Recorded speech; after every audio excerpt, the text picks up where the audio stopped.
அல்லேலூயா. தேவன் பெரியவர். தொடர்ந்து அந்த குடும்பத்துக்காக ஜெபியுங்கள். இந்த காலவேளையில் ஆண்டவர் நம்மோடு கூட பேசும்படியாய் நம்மோடு கூட சங்கீதங்களின் புத்தகம் 55ஆம் சங்கீதம் 22ஆம் வசனம். கர்த்தர் மேல் உன் பாரத்தை வைத்து விடு, அவர் உன்னை ஆதரிப்பார், நீதிமானை ஒருபோதும் தள்ளாட மாட்டார். ஆமென். அல்லேலூயா. இந்த புதிய மாதத்திலே ஆண்டவர் நமக்கு கொடுத்திருக்கிற வாக்குத்தத்தம் அதுதான். நம்மை ஆதரிக்கிற ஒரு தேவன் நம்மோடு கூட இருக்கிறார். ஒவ்வொரு நாளும் அவர் நம்மை ஆதரிப்பார். நம்மை, நம்முடையவைகளை, நம்முடையவர்களை நாம் கையிட்டு செய்கிற எல்லாவற்றையும் அவர் என்ன செய்வாரா? ஆதரித்து நடத்துகிற தேவன். இந்த வார்த்தை சொல்லுகிறது, அவர் உன்னை ஆதரிப்பார், அவர் உன்னை ஒரு நாளும் தள்ளாடி போக விடவே மாட்டார். ஆமென், ஆமென், அல்லேலூயா. எவ்வளவு பேர் மகிழ்ச்சியா இருக்கிறீங்க? ஆமென். கர்த்தர் மேல் உன் பாரத்தை வைத்து விடு, அவர் உன்னை ஆதரித்து நடத்துவார். எல்லா சூழல்களிலும் தேவனுக்கு மகிமை உண்டாகட்டும். பாரம் உண்டு, வேதனைகள் உண்டு, வலிகள் உண்டு, கவலைகள் உண்டு. வேதம் எதிர்பார்க்கிறது எல்லாவற்றையும் என்ன செய்து விடுங்கள், தேவன் மேலே வைத்து விட்டு நாம் என்ன செய்ய வேண்டி இருக்கிறதா? லேசாய் கடந்து போக வேண்டும். ஆண்டவர் எல்லாவற்றையும் பார்த்து கொள்ளுவார். கர்த்தருக்கு மகிமை உண்டாகட்டும். அங்கே சொல்லப்பட்டிருக்கிறது, நம்முடைய பாரங்களை அறிந்து, நம்முடைய சுமைகளை அறிந்து என்ன செய்ய வேண்டி இருக்கிறதா? எல்லாவற்றையும் அவர் மேலே வைத்து விட்டு. இன்னைக்கு அநேகருக்கு என்னன்னா, அவன் சுமை எதுன்னே தெரியல, அவன் பாரம் எதுன்னு என்ன செய்யல தெரியல. கர்த்தருக்கு மகிமை உண்டாகட்டும். குடும்பத்தையே பாரமா நினைக்கிறான். ஐயோ, இதுங்களை கட்டி மேய்ச்சி நடத்தி இதெல்லாம் நமக்கு ரொம்ப இல்லை, அதெல்லாம் பாரம் இல்லை. ஆண்டவருக்கு மகிமை உண்டாகட்டும். சிலருக்கு பாருங்களேன், ஒவ்வொன்றத்தையும் செய்யணும், இதை பார்க்கணும், அதை பார்க்கணும், இதுவே நமக்கு பெரிய பாரம் சொல்லுகிறான். ஆண்டவருக்கு மகிமை உண்டாகட்டும். நம்முடைய பாரங்கள் சத்துரு இன்னைக்கு கொண்டு வருகிறதான அநேக சூழல்கள், இவைகள் எல்லாவற்றையும் ஆண்டவர் என்ன எதிர்பார்க்கிறான்னு சொன்னா, அவர் மேல் வைத்து விடு. ஏன்னா நீங்களும் நானும் அதை தூக்கி கொண்டு என்ன செய்ய முடியாதான்? நடந்து போக முடியாது. பாரத்தோடு கூட கடந்து போக முடியாது. பேதுரு சொல்லும்போது 1 பேதுரு 5:7 சொல்லுகிற போது சொல்லுகிறான், அவர் உங்களை விசாரிக்கிறவர் ஆனபடியினால் உங்கள் கவலைகளை எல்லாம் அவர் மேல் வைத்து விடுங்க. இன்னைக்கு கவலை இல்லாத ஆட்களே இல்லை. எல்லாருக்கும் பல்வேறு வகையான கவலைகள். ஒவ்வொருத்தருக்கும் ஒரு கவலை. படிக்கிற பிள்ளைங்களுக்கு படிப்பை குறித்து கவலை, அதுங்களை படிக்க வைக்கிற ஆட்களுக்கு இதுங்களெல்லாம் படிக்க வைக்கணுமேன்னு கவலை. கர்த்தருக்கு மகிமை உண்டாகட்டும். குடும்பத்தில் எல்லா விதமான சூழலிலும் ஒவ்வொருவருக்கும் ஒவ்வொரு கவலை. கர்த்தருக்கு மகிமை உண்டாகட்டும். பவுல் சொல்லும்போது சொல்லுகிறான், கல்யாணம் பண்ணவன் மனைவியை எப்படி சந்தோஷமா வச்சுக்கலான்னு கவலைப்படுறான், கல்யாணம் பண்ணாதவன் என்ன செய்யறான்? கர்த்தரை எப்படி சந்தோஷமா வச்சுக்கலான்னு கவலைப்படுறான். எல்லாருக்கும் கவலைகள் உண்டு, எல்லாருக்கும் பாரம் உண்டு, எல்லாருக்கும் வலிகள் உண்டு. யோபு 5:7 யோபு சொல்லுகிற போது சொல்லுகிறான், அக்கினி பொறிகள் மேலே பறக்கிறது போல மனுஷன் வருத்தம் அனுபவிக்க பிறந்திருக்கிறான்னு சொல்றான். ஒவ்வொரு நாள் அவனுக்கு கவலை தான், ஒவ்வொரு நாள் அவனுக்கு என்னதான்? வேதனைகள் தான். தேவனுக்கு மகிமை உண்டாகட்டும். இவைகளை தாண்டி ஜெயிக்க பிரச்சனையே இல்லாத மனுஷன் இல்லை. பிரச்சனை எல்லாருக்கும் உண்டு, வேதனைகள் எல்லாருக்கும் உண்டு, எல்லா மனுஷருக்கும் நேரிடுகிறது போலத்தான் தேவ பிள்ளைகளுக்கு என்ன செய்கிறதா? காரியங்கள். ஆனா அதை தாண்டி ஜெயிக்க எல்லாருக்கும் இல்லாத ஒரு பெரிய நம்பிக்கை தேவ பிள்ளைகளுக்கு இருக்கிறது. ஆமென். ஏன்னா நம்ம கவலைகளை எல்லாம் வைத்து விடுகிறதுக்கு ஒரு இடம் நமக்கு இருக்கிறது. சில ஆட்கள் கிட்ட போய் சொன்னா என்ன சொல்லுவாங்க? ஏற்கனவே இங்க ஏகப்பட்ட பிரச்சனை இருக்கு, இதுல நீ வேற இதை கொண்டு வந்து இங்க போட்டு போயிடாத, பேசாம என்ன செய்ய, உன் கவலையை நீயே வச்சுக்க.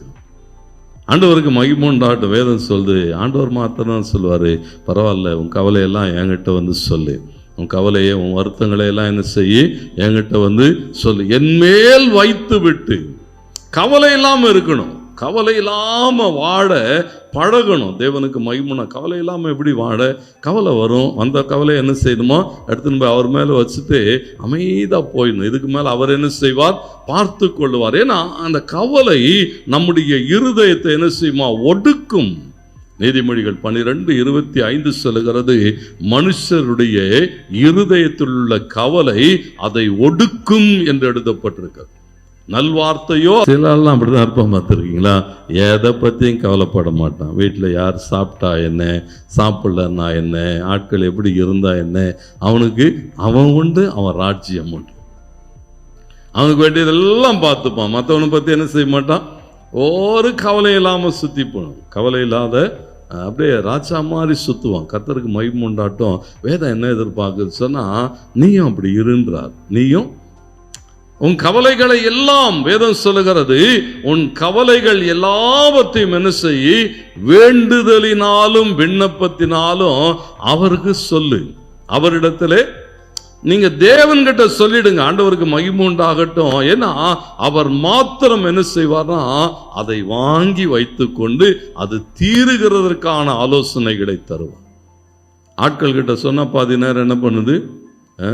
இதுகிட்ட சொன்னதே பெரிய பிரச்சனையாகும், அதுவே பெரிய கவலை ஆயிடும். ஐயோ தெரியாம இதுகிட்ட சொல்லிட்டோமே, இது இன்னும் எத்தனை பேருக்கு சொல்ல போதும், அது அடுத்து இன்னொரு கவலை வந்துடும் பாருங்க. ஆண்டவருக்கு மகிமை உண்டாட்டம்.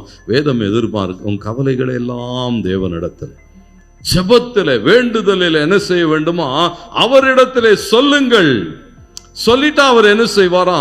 அவர் எல்லாத்தையும் பார்த்துப்பார், அவர் எல்லாவற்றையும். ஏன்னா ஆண்டவர் அதை தான் சொல்லுகிறாரு, எதற்காகவும் கவலைப்படாதே. மத்திய 6 சொல்லுகிற போது, சாப்பாட்டுக்காக ஏன் கவலைப்படுற, உடுத்துறதுக்காக ஏன் கவலைப்படுற, ஒவ்வொன்றும் பாருங்களேன், ஒவ்வொன்றுக்கும் கவலை. அவர் சொல்லுகிறாரு, அவன் சொல்லுகிற அந்த வார்த்தை, இன்றைக்கு காட்டிலிருந்து நாளைக்கு அடுப்பில் போடப்படும் புல்லுக்கு தேவன் இவ்விதமாய் உடுத்துவித்தால். அப்படின்னா என்ன? வாழ போறதே அது ஒரு நாள் தான். எவ்வளவு நாள் தான் வாழ போற? ஒரு நாள் வாழ்க்கை இருக்கிற புல்லை தேவன் அத்தனை அழகாய் உடுத்துவிப்பாரானால் அவருக்காக காலங்காலமாய் சந்ததிகளை தாண்டி சந்ததியாய் வாழப்போகிற நம்ம தேவைகளை எப்படி சந்திப்பான்? இஸ்ரவேல் ஜனங்களை தேவன் வனாந்தரத்திலே நடத்தின போது 40 வருஷம் வஸ்திரம் என்ன செய்யலையா? பழசாவே போல. டெய்லி புது சட்டை போட்ட மாதிரியே இருக்கும். நம்ம ஆட்களுக்கு என்னன்னு சொன்னா, வாரத்துக்கு ஒன்று போட்டாலுமே வருத்தப்படுறான், டெய்லி போடுறதுக்கு இல்லையே. ஆண்டவருக்கு மகிமை சொல்லுகிறாரு, 40 வருஷம் வனாந்தரத்திலே அவர்களை நடத்தினார். வஸ்திரம் என்ன செய்யலையா? பழையதாய் போகவில்லை, செருப்பு அருந்து போலையாம். இன்னைக்கு தயாரிக்கிறத எப்படி தயாரிக்கிறான்னா, 15 நாள்ல அருந்து போனன்ற மாதிரியே செய்யறான். ஏன்னா அது அப்பதான் என்ன செய்யும்? பிஸ்னஸ் ஆகும் பாருங்க. கர்த்தருக்கு மகிமை உண்டாகட்டும். ஆண்டவர் பாருங்களேன், தம்முடைய பிள்ளைகளை ஆசீர்வதிக்கிறதுலே. அப்போ அந்த கவலைகளை அவரிடத்துல என்ன செய்ய வேண்டி இருக்கிறதா? கொண்டு போய் வைக்கணும். என்னோடு கூட வந்து சாமுவேல் 1 அதிகாரம் 17-18 வசனங்களை வாசிக்கிற போது, அன்னாள் என்ன செய்தாலும் அவளுக்கு 1000 கவலை இருந்தது. பிரதான கவலை என்னன்னு சொன்னா, கூடவே ஒரு ஆள் உட்காந்துட்டு என்ன செஞ்சது? அப்படியே குத்திக்கிட்டே இருந்தது பாருங்க, குத்திக்கிட்டே இருந்தது. ஒவ்வொரு நாளும் என்ன செய்யுமோ கூட உட்காந்து குத்திக்கிட்டே இருந்தது. 2வது என்னன்னு சொன்னா, பிள்ளை இல்லைன்ற கவலை. 3வது என்னன்னு சொன்னா, இதெல்லாம் கூட பெரிய பிரச்சனை இல்லை. 3வது என்ன பிரச்சனை சொன்னா, பிள்ளை இல்லைன்னு சொன்னா அவன் பாவின்னு சொன்னாங்க அந்த காலங்களில். பிள்ளை இல்லாதவன், குறைவுகளோடு கூட இருக்கிறவர்கள் பாவி, குஷ்டரோகி பாவி, இப்படி நிறைய காரியங்கள். அவங்களெல்லாம் பாவிகள் என்று பார்த்த பூமி. அப்ப அவளுக்கு என்ன பிரச்சனை சொன்னா, நேர்மையாய் வாழுகிறோம், பிரச்சனை என்ன? குழந்தை இல்லை. அதனுடைய விளைவுகள் என்ன? தினம் ஒரு ஆள் இங்க என்ன செய்து கேலி பேசிக்கிட்டே இருக்குது. யோசிச்சு பாருங்க, அண்ணாள் எவ்வளோ கவலைப்பட்டிருப்பா, எவ்வளோ வேதனைப்பட்டிருப்பா. ஒவ்வொரு நாளும் கடந்து போன எவ்விடத்தில் என்ன செய்தது? அவளுக்கு பிரச்சனைகள் தான் இருந்தது. இந்த வசனம் சொல்லுகிறது, அண்ணாள் தேவ சமூகத்தில் வந்தா எல்லாத்தையும் அவர்கிட்ட சொல்லிட்டான். இருதயத்தை தேவ சமூகத்தில் என்ன செய்தாலாம்? ஊற்றினாள் என்று எழுதப்பட்டிருக்கிறது. மொத்தம் அப்படியே தலைக்குப்புற கவுத்துட்டு சொல்லிட்டா, இதுக்கு மேல இந்த பிரச்சனையை பத்தி நான் என்ன செய்ய மாட்டேன். பாருங்களேன், ஏலி சொல்லுகிறான், சமாதானத்தோடு போ, இஸ்ரவேலின் தேவனிடத்திலே நீ வேண்டிக் கொண்டபடி அவர் உனக்கு செய்வார்னு சொன்னான். கர்த்தருக்கு மகிமை உண்டாகட்டும். அதற்கு பிறகு அன்னாள் என்ன செய்யலையா? துக்கமுகமாய் இல்லை. நம்மளால் ஆண்டவர்கிட்ட வந்து சொல்லிட்டோம், என்ன செய்வான்? செய்வாரா செய்ய மாட்டாரா? எப்போ செய்வாரு? நமக்கு உண்மையிலே செய்வாரா? கூடவே சத்துரு சொல்லுவான் உனக்கு செய்ய மாட்டாருன்னுவான். ஏன்னா அவன் ரீசன் வச்சுட்டு என்ன செய்யறான் பாருங்களேன். சத்ருவின் காரியங்கள் இடம் கொடுக்கிறோம், கவலைப்படுகிறோம், அப்படியே ஒடுக்குகிறான், அடக்கி வைக்கிறான், செயல்பட முடியல. ஆனா அண்ணால என்ன செய்கிறாளா? அதுக்கப்புறம் என்ன செய்யல? அதை குறித்து கவலையே படல. ஏன்னா தேவன் ஒன்றை சொன்னார், அவர் என்ன செய்வாரா? அவர் சொன்னார், உங்கள் பாரங்களை எல்லாம், உங்கள் கவலைகளை எல்லாம், உங்கள் வேதனைகளை எல்லாம், உங்கள் நெருக்கங்களை எல்லாம் எல்லாத்தையும் மேல வச்சிரு, நான் சுமந்து தீர்க்கட்டும். யோவான் சொல்லுகிற போது அப்படித்தான் சார், இதோ உலகத்தின் பாவத்தை சுமந்து தீர்க்கிற தேவ ஆட்டுக்குட்டி, எல்லாத்தையும் அவர் மேல வச்சிருங்கன்னு சொன்னா. யோவான் சானகன் பேசுகிற போது எல்லாத்தையும் அவர் மேல வச்சிருங்க, அவர் பார்த்துப்பார். அவர் என்ன செய்வார்? ஆண்டவருக்கு நமக்கு அந்த நம்பிக்கை வரணும். தேவன் பேர்ல வைக்கிறதுக்கான நம்பிக்கை வரணும். அவரை நம்பி என்ன செய்ய முடியும்? எதையும் கொண்டு போய் வைத்து விடலாம், எதையும் அவரிடத்திலே சொல்லலாம். ஒரு நாளும் என்ன செய்ய மாட்டாரா? அவர் நம்மை குறித்து ஒன்றையும் யோசிக்க மாட்டார். அண்ணாள் போய் அப்படியே அழுகிறான். ஏடி கூட சொன்னான், குடிச்சிட்டு வந்து இங்க உட்காந்துன்னு இருக்கியான்னு கேட்டான். குடிச்சு வரிச்சு இருக்கிறாயா? சொன்னா இல்லை இல்லை, மனக்லேசம் உள்ள ஸ்திரீ, என் இருதயத்தெல்லாம் என்ன செய்யற இப்பதான் ஊற்றி கொண்டு இருக்கிறேன். ஊற்றி முடித்ததற்கு பிறகு அவள் எப்படி இல்லையா? ஏன்னா தேவனிடத்துல வச்சுட்டீங்கன்னா அதுக்கப்புறம் அதை குறித்து கவலைப்படாதீங்க. அதுக்கப்புறம் அந்த பிரச்சனையை குறித்து என்ன செய்யாதீங்க? பேசாதீங்க. நாம் என்ன நினைக்கிறோம்னு சொன்னா அவர்கிட்டையும் சொல்லி வைப்போம். எதுக்கும் ஒரு 4 பேர்கிட்ட சொல்லி வச்சா யாராவது ஒரு ஆள் என்ன செய்வாங்க? அப்படி இல்லை, அப்படி இல்லை. அவர் என்ன சொல்றாரு? என்கிட்ட சொல்லிட்டீங்கன்னா வேற யாருக்கிட்டையும் சொல்லக்கூடாது. என்கிட்ட சொல்லிட்டீங்கன்னா என்ன செய்யாத? தூக்கிட்டே அலையாத, தூக்கிட்டே என்ன செய்யாத? அலையாத, வந்துட்டு சொல்லிட்டு போயிட்டே இரு, நான் என்ன செய்வேன்? ஏன்னா பாருங்களேன், சூழல்களுக்கு நடுவில் மத்தேயு 8ஆம் அதிகாரம் இந்த 2வது வசனம் சொல்லுகிறது, இந்த குஷ்டரோகி இயேசு வந்தபோது நேரா அவர் பாதபடியில வந்து முழங்கால் படிட்டு சொல்றான், ஆண்டவரே உமக்கு சித்தமானால் என்னை. அவனுடைய பாரம் வேறு. ஏன் சொன்னா தனித்து விடப்பட்டவன், அன்னைக்கு ஊருக்குள்ளே வர முடியாது. குஷ்டரோகிகள் ஒதுக்கப்பட்ட நிலைமையில இருந்தான். அது மாத்திரம் இல்ல, ஆட்கள் யாராவது அவங்ககிட்ட வந்தா என்ன செய்யணுமா? தலையை மூடிக்கிட்டு தீட்டு தீட்டுன்னு கத்தணும். அப்படின்னா என்ன அர்த்தம்? யோசிச்சு பாருங்க, எவ்வளவு வலி தெரியுமா அது? இங்க நான் பாவியாகிய நான் ஒருத்தன் இருக்கிறேன், தீட்டுப்பட்ட நான் ஒருத்தன் இருக்கிறேன், இங்க வராதிங்கன்னு தன்னைத்தானே குற்றப்படுத்தி கொள்ளுகிறதுக்கு எவ்வளவு வேதனை தெரியுமா? ஆனா அந்த வலிகளுக்கூடாக அவன் கடந்து போனான், தனித்து விடப்பட்டிருந்தான். பாருங்களேன், எல்லா நெருக்கங்களுக்கு நடுவில் ஒரு நாள் தீர்மானம் எடுக்கிறான், இல்ல இல்ல இனி இப்படி வாழ முடியாது, இனி இப்படி. அப்போ அந்த தீர்மானம் தேவனுக்கு மகிமை உண்டாகட்டும். பாருங்க, அவனுக்கு எவ்வளவு பெரிய விசுவாசம் தெரியுமா? குஷ்டரோகத்தை ஒருவன் சுகமாக்க முடியுமா? நாம் பாருங்க, விசுவாசித்தான், இல்ல அவரால முடியும். ஆமென். ஆண்டவராலே முடியும். உன் பிரச்சனை ஒன்னும் பெரிய பிரச்சனை இல்லை.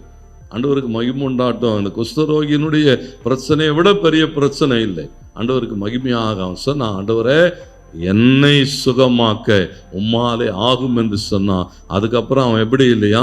ஊருக்குள்ளதான் சுத்தி நிறுந்தான். ஆமென் சொல்லுங்க.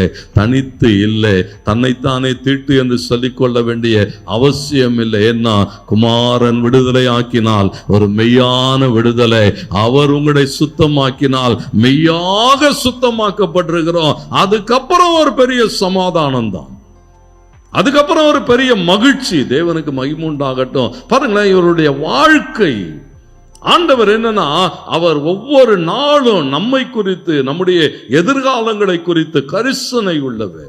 சொல்லுகிறார், உன் பாரத்தெல்லாம் என்ன செய்ய என் மேல வச்சுட்டு நீ பாட்டு என்ன செய்ய, அமைதலாகிரு, நான் உன்னை என்ன செய்வேன்?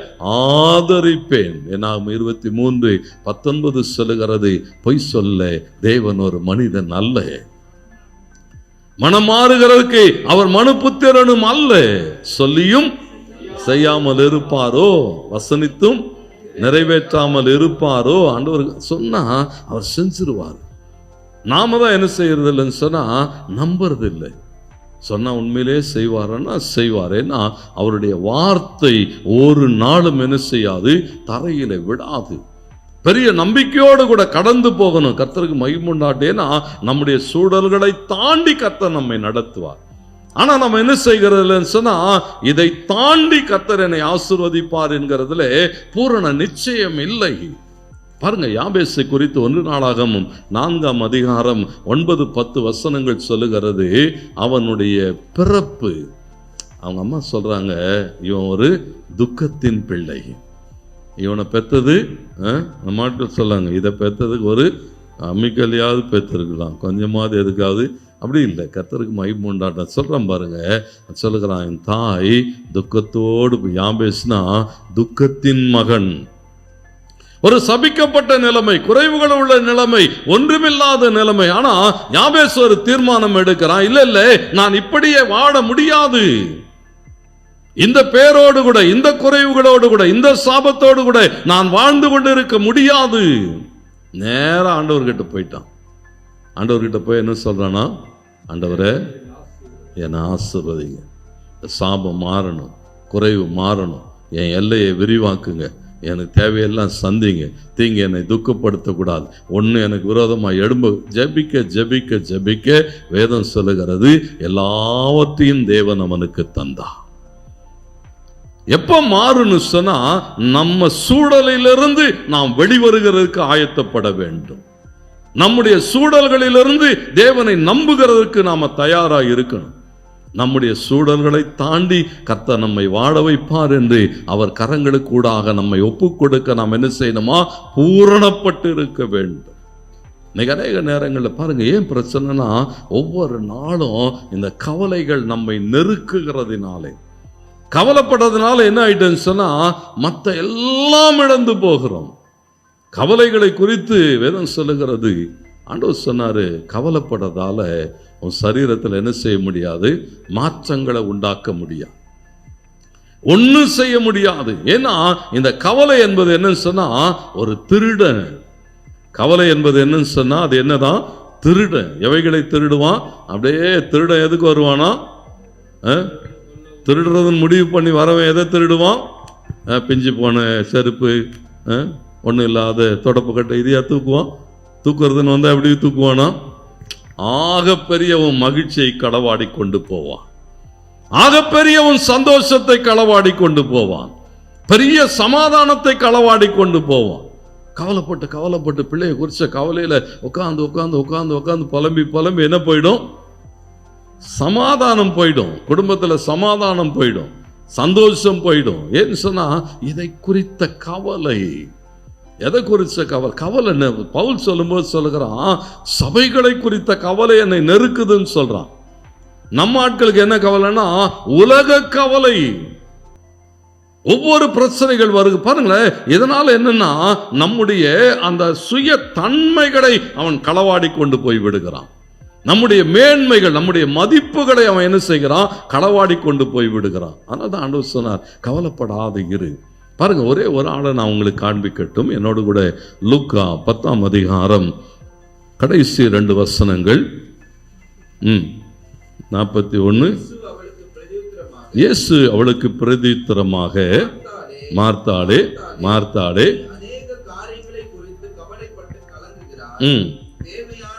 தேவையானது ஒன்று, மரியாள். பாருங்களேன், இங்க 2 சகோதரிகளை குறித்து வேதம் சொல்லுகிறது. அக்கா தங்கச்சி 2 பேர்ல யார் பெஸ்ட்? யார் பெஸ்ட்னு சொல்லுது? மரியாள் தான் பெஸ்ட் தான், மரியாள் தான் பெஸ்ட்னு சொல். நமக்கு மார்த்தாள்னு பேர் வைக்க கூட கஷ்டம். மார்த்தாள்னு யாராவது பேர் வச்சா நமக்கு எப்படி இருக்கும்? ஐயோ அது எப்படிப்பட்டது, அதுக்கு 1000 கவலை வரும். நீங்க யோசிச்சு பாருங்க, வேதம் முழுவதும் நீங்க மார்த்தாளை வாசிங்கன்னா எத்தனை மேன்மையான குணாதிசயங்கள். மார்த்தாள்கிட்ட, மார்த்தாளுடைய கேரக்டரை பார்த்தீங்கன்னு சொன்னா அத்தனை ஆச்சரியமாய் இருக்கிறது. அவளுடைய குணாதிசயங்கள், அவளுடைய தன்மை. ஏன் இதெல்லாம் சொல்றேன்னா, கவலைப்படுகிறதுனாலே பிசாசு என்ன செய்யறான்னு சொன்னா உன் குணாதிசயங்களை களவாடி கொண்டு போய் விடுகிறான். உன் தன்மைகள் மாறி போகிறது. நமக்கு இப்போ மார்த்தாள்னா என்ன தெரியும்? ஓ, இது ரொம்ப கவலை பிடிச்ச ஆடு, பிரச்சனை பிடிச்ச ஆடு. இல்ல மார்த்தாள் அங்கே வசனம் சொல்லுது, 38வது வசனம் வாசிங்க. போகையில் அவர் ஒரு கிராமத்தில் பிரவேசித்தார். நல்லா கவனிங்க, இங்க சொல்லப்பட்டிருக்கிறது இயேசுவும் அவர்கள்னு போட்டிருக்கு. அவரோடு கூட இருந்த 12 சீஷர்களும் வருகிற போது, திடீர்னு நம்ம வீட்டுக்கு 4 பேர் விருந்தாளி வந்துட்டா நாக்கு தள்ளும் பாருங்க. இவங்களுக்கு என்னத்தை சமைக்க, என்னத்தை போட, திடுதிப்புன்னு வந்து உக்காந்துருவானுங்க பாருங்க. உட்காந்துட்டா என்னது, எப்படியாவது சில ஆட்கள் பார்த்தீங்கன்னா அட்ஜஸ்ட் பண்ணி அமுச்சு விட்டுரும். காஃபி தண்ணி குடிச்சு என்ன செஞ்சிடும். சில ஆட்கள் அசையாது, சாப்பிடாம போக மாட்டேன்னு அடம்பிடிக்கிற ஆளை வச்சு என்ன செய்யணும். 4 பேர் வந்தாவங்க. எத்தனை பேர் வந்தாங்களோ? 13 பேர். ஒவ்வொருத்தனும் சும்மா சாதாரணமாக சாப்பிட்ற ஆட்கள் இல்லை. ஆபிரகாம் வீட்டுக்கு வந்த 3 பேரை பார்த்தோன்னா ஆபிரகாம் தீர்மானம் பண்ணா ஒரு ஆள் ஒரு படி சாப்பிடுவ மாதிரி இருக்கு. அதனால 3 படி மெல்லிய மாவை எடுத்து சுடுனா. இவங்க வந்தவொடனே யோசிச்சிருப்பா பாருங்களேன். அத்தனை சூழல்களுக்கு நடுவிலும் சந்தோஷமா கூப்பிட்றா, வாங்க வாங்க, நான் உங்களுக்கு சமைச்சு போடுறேன். நான் உங்களுக்கு இந்த குணாதிசயம் நம்ம ஆட்களுக்கு வராது. அங்கே வாசல்லே நிப்பாட்டி பேசி அனுப்பிச்சிருவான். வாசல்லே உள்ளே வந்துட்டா இதை வெளியே அனுப்புறது கஷ்டம். பேசாமல் நம்மளே வெளியே போய் என்ன செய்வோம், பேசி. மார்த்தாள் பாருங்களேன், அவங்கள வரவேற்கிறது மாத்திரம் இல்லை, அப்படி ஓடி ஓடி சமைக்கிறான். அவளை ஒருத்தர் சொல்லும் போது சொல்லுகிறார் மார்த்தாளை குறித்து, மார்த்தாள் she is a queen of kitchen எழுதுறார். அவ்வளோ அழகா சமைப்பாளாம், அவ்வளோ ருசியா சமைக்கிறான். யாருக்கு சமைக்கிறா? ராஜாதி ராஜாவுக்கு சமைக்கணும். சும்மா ஆள் கிடையாது. வந்திருக்கிறவர் யாரு? ராஜாதி ராஜா. வீட்டுக்கு வந்திருக்கிறவரு மாப்பிள்ளை வந்துட்டா என்ன செய்யணும்? சும்மா கீரை கடைஞ்சு அமிச்சிட முடியாது, வெளுத்துருவாரு. வந்திருக்கிறது யாரு? விதவிதமா செய்யணும் பாருங்க. ஓடுறா, ஓடி ஓடி உள்ள பாருங்க சமையல் கடையில வேலைகளை செய்து கொண்டே இருக்கிறான். அப்படியே எட்டி எட்டி வாசல் அங்க ஹால்ல பாக்குறான். ஹால்ல யார் உட்காந்துருக்கா? சின்னது. இந்த சின்னதுங்க இருக்குதுங்களே, பெருசுங்க போராடும், வேடிக்கை பார்த்துனே இருக்கும். உட்காந்து நல்லா கதை கேட்டுனரு. மாத்தாள் எப்படியாவது அவளை கூப்பிடலான்னு என்ன செஞ்சிருப்பா? சமையல் பாத்திரத்தை உருட்டி இருப்பா, என்னெல்லாம் முடியுமோ செஞ்சிருப்பா. ஒன்றும் அது என்ன செய்யல, அசர்ற மாதிரி இல்லை. எவ்வளோ முடியுதோ ட்ரை பண்ணி பார்த்துருப்பா. கடைசியில் நேரம் எங்கே வந்துட்டாலாம்? ஏன்னா வேலை செய்து கொண்டு இருக்கிறாள், சமைத்து கொண்டு. ஒரு ஆள் உதவிக்கு இருந்தால் எப்படி இருக்கும்? நல்லா இருக்கும். உதவி செய்ய வேண்டிய ஆள் என்ன செய்தான்? உட்காந்து கதை பேசின்னு இருக்குது. ஒத்த ஆளா சமைக்கிற போது அந்த ப்ரெஷர் எப்படி ஏறும் தெரியுமா? வருவாளா வரமாட்டாளா, என்ன சத்தம் கொடுத்தாலும் அது என்ன செய்யலையா, கொஞ்சம் அசராது. அப்போ கவலை தானா வந்துடும். கவலை வந்தால் என்ன வந்துடும்? நம்ம ஒரே ஆள் தான் வடிச்சு கொட்டணுமா, இன்னும் இவ்வளோ வேலை இருக்குது. கவலை வந்துட்டா என்ன வந்துடும்? ப்ரெஷர் ஏறும். அவன் மேலே என்ன வந்திருக்கும்? நேராக எங்கே வந்தாலாம்? ஏசுகிட்ட வந்தா. அக்கறையே இல்லையா உங்களுக்கு? ஒத்தாள கஷ்டப்பட்டுன்னு இருக்கிறேன், இதையும் பிடிச்சி வச்சுன்னு இருக்கிறீங்க. பாருங்களேன், பல நேரங்கள் அப்படி வரும், அப்படி வரும். அதனால என்ன ஆயிட்டது சொன்னா, நீங்க பார்த்தீங்கன்னா அவளுடைய குணாதிசயங்கள், அவள் யார் என்பதை நீங்க அடுத்தடுத்து வருகிற அதிகாரங்கள் யோவான்லாம் வாசிங்கன்னா, அவள் விசுவாசம், அவள் செய்தவைகள், அவள் பேசினவைகள். பாருங்க, இயேசுவை கூட்டு வந்து அத்தனை பேருக்கு சாப்பாடு பரிமாறி அவளுக்கு உண்டான எல்லாம் செஞ்சு, பேர் என்னது? நல்ல பேர் வரல. ஏன் நல்ல பேர் வரல? கோபம், கவலை வந்து என்ன பண்றா? இயேசுவோடு கூட என்ன செய்கிறா? தர்க்கம் பண்ணுகிறா. அப்பதான் இயேசுனா, மார்த்தாளே மார்த்தாளே, ஆண்டவருக்கு மகிமுண்டா. நல்லா கவனிங்க, இயேசு அவளை அங்கே குற்றம் பண்ணவில்லை. இயேசு அவளோடு கூட பேசினார். இயேசு அவளை என்ன செய்தார்னு சொன்னா, அந்த 2 வார்த்தை, அந்த வார்த்தை பார்த்தீங்கன்னா மார்த்தாளே மார்த்தாளேன்னு இருக்கும். இன்னொரு நாள் அதை பேசுவோம். கர்த்தர் உங்களை ஆசீர்வதிப்பார். ஏன்னா அந்த 2 முறை கூப்பிட்டவர்கள் வேதாமத்தில் ஒரு 8 பேர் ஆண்டவர் கூப்பிட்டுருப்பார். ஆபிரகாமே ஆபிரகாமேன்னு கூப்பிட்டார். அப்படி ஒரு 8 பேரை கூப்பிட்டிருப்பாரு. 8 பேரும் தேவனால் வல்லமையாக என்ன செய்யப்பட்டார்கள்? அடையாளப்படுத்தப்பட்டார்கள். மார்த்தாள் அப்படிதான் அடையாளப்படுத்தப்பட்டாள். பின் நாட்களில் மார்த்தாளுடைய ஊழியங்கள், மார்த்தாள் செய்தவைகள் ஆச்சரியமாய் இருந்தது. ஏன் சொன்னா தேவன் அன்றைக்கு அவளுக்கு கற்றுக் கொடுக்க விரும்பினார். நம்மகிட்டே அதை தான் பேசுறாரு. ஒன்னும் கவலைப்படாத, அவர் பார்த்துப்பார். அவர் உன்னை சாப்பிட கேட்டாரா? அவர் விருந்துக்கு வரன்னாரா? ஒன்றும் இல்லை. அவர் பாட்டுன்னு வந்து என்ன செஞ்சிருப்பாரு, வீட்டில் இருக்கிறத ஜெபம் பண்ணி ஆசீர்வதிச்சு அவரே சாப்பிட்டு போயிட்டு இருப்பார். கர்த்தருக்கு மகிமை உண்டாகட்டும். பல நேரங்களில் நாம தான் என்ன செய்கிறோம், சும்மா இருக்கிற ஆளை இழுத்து விருந்துக்கு கூப்பிட்டு நாம தான் போராடுறோம். சும்மா இருந்தால் அவர் என்ன செஞ்சிருப்பார், வந்து பிளஸ் பண்ணிட்டு போயிருப்பார், நல்லா இருங்கன்ட்டு ஆசீர்வதிச்சுட்டு போயிருப்பார். கர்த்தருக்கு மகிமை உண்டாகட்டும். அநேக கவலைகளை வருவித்து கொள்ளாதபடிக்கு வேதம் எதிர்பார்க்கிறது, கவலை இல்லாமல் இரு. கவலைகள் எல்லாம், ஏன்னா அவர் உன்னை ஆதரிக்கிற தெய்வம். சங்கீதம் 71:6 அவன் சொல்லுகிற போது சொல்லுகிறான், நான் கர்ப்பத்தில் உற்பவித்தது முதல் உம்மால் ஆதரிக்கப்பட்டேன்.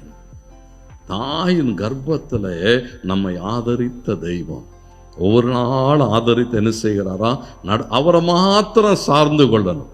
வாசிக்கிற என்னோடு கூட கொலோசியர் 2:18 வாசிங்க. கொலோசியர் 2ஆம் அதிகாரம் 18ஆம் வசனம் முடிப்போம். கர்த்தர் உங்களை ஆசீர்வதிக்கட்டும். கணுக்களாலும் கட்டுக்களாலும் உதவி பெற்று இணைக்கப்பட்டு தேவ வளர்ச்சியாய் வளர்ந்து இருக்கிற சரீரம் முழுவதையும் ஆதரிக்கிற தலை என்று எழுதப்பட்டிருக்கிறது.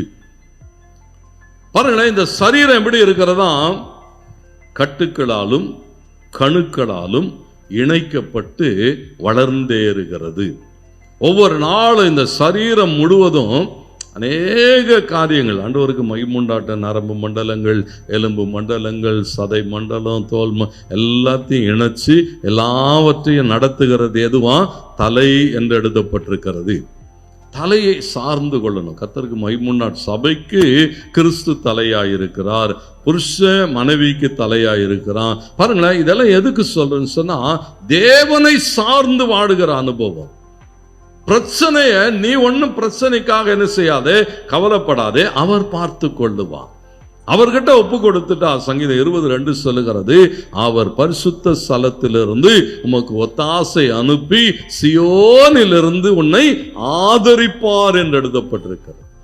அவர்கிட்ட கொடுக்கிற அனுபவம். கர்த்தருக்கு மகிமை உண்டாகட்டும். எல்லாவற்றையும் ஒப்பு கொடுத்தா அவர் என்ன செய்வார்னு சொன்னா, 2 விதமாய் நம்மை தாங்கி நடத்துவார். நாம் தள்ளாடாதபடிக்கு அவர் என்ன செய்வாரா, 2 விதமாய் கர்த்தர் என்ன செய்கிறார், நடத்துகிறார். ஒன்று யோபு 4:4 சொல்லுகிற போது யோபு சொல்லுகிறான், அவர் தம்முடைய வசனத்தை அனுப்பி தள்ளாடாதபடிக்கு நம்மை தாங்கி நடத்துவார். வாசிங்கள். விடுகிறவனை உம்முடைய வார்த்தைகளால் நிற்க பண்ணி தள்ளாடுகிற முழங்கால்களை என்ன செய்வாரா, பலப்படுத்துவார். தேவனுக்கு மகிமை உண்டாகட்டும். வசனங்களை அனுப்புவார், வார்த்தைகளை அனுப்புவார், தேவன் பேசுவார். தள்ளாடுகிற சூழல்கள் வருகிற போது அவர் சொல்லுவார், வார்த்தைகளை தந்து தைரியப்படுத்துவார். 2வது, நீங்க 2 கொரிந்தியர் 12 போடப்பட்டிருக்கிறது 7வது வசனத்திலிருந்து 9 வரைக்கும், கிருபையினாலே தாங்கிக் கொள்ளுவார். பவுல் சொல்றான், ஆண்டவரே இதெல்லாம் தாங்க முடியல, இவ்வளோ பிரச்சனையா இருக்கு. அவர் சொன்னார், பயப்படாதே, என் கிருபை உனக்கு போதும், பலவீனத்திலே என் கிருபை உன்னை தாங்கும். தேவனுக்கு மகிமை உண்டாகட்டும். ஒவ்வொரு நாளும் ஆண்டவர் என்ன செய்வாரா, நம்மை நடத்துவார். நமக்கு தேவையெல்லாம் ஒன்னே ஒண்ணுதான், ஒரு பெரிய விசுவாசம். சங்கீதம் 62 2வது வசனமும் 6வது வசனமும் சொல்லுகிறது, அவரே என் கண்மலையும் என் ரட்சிப்பும் என் உயர்ந்த அடைக்கலமும் ஆனவர், நான் அதிகமாய் அசைக்கப்படுவதில்லை, நான் அசைக்கப்படுவதில்லை. ஆமென். கர்த்தருக்கு மகிமை உண்டாகட்டும். அவரை சார்ந்து ஓடுகிற போது எல்லா சூழல்களை தாண்டி, எசேயா 41:10 படியாக, நீ பயப்படாதே, திகையாதே, நான் உன் தேவன், நான் உன்னோடு கூட இருக்கிறேன், நான் உன்னை பலப்படுத்தி நான் உனக்கு சகாயம் செய்து என் நீதியின் வலது கரத்தினால் நான் உன்னை தாங்குவேன் என்று சொன்னவே தாங்கி நடத்துவார்.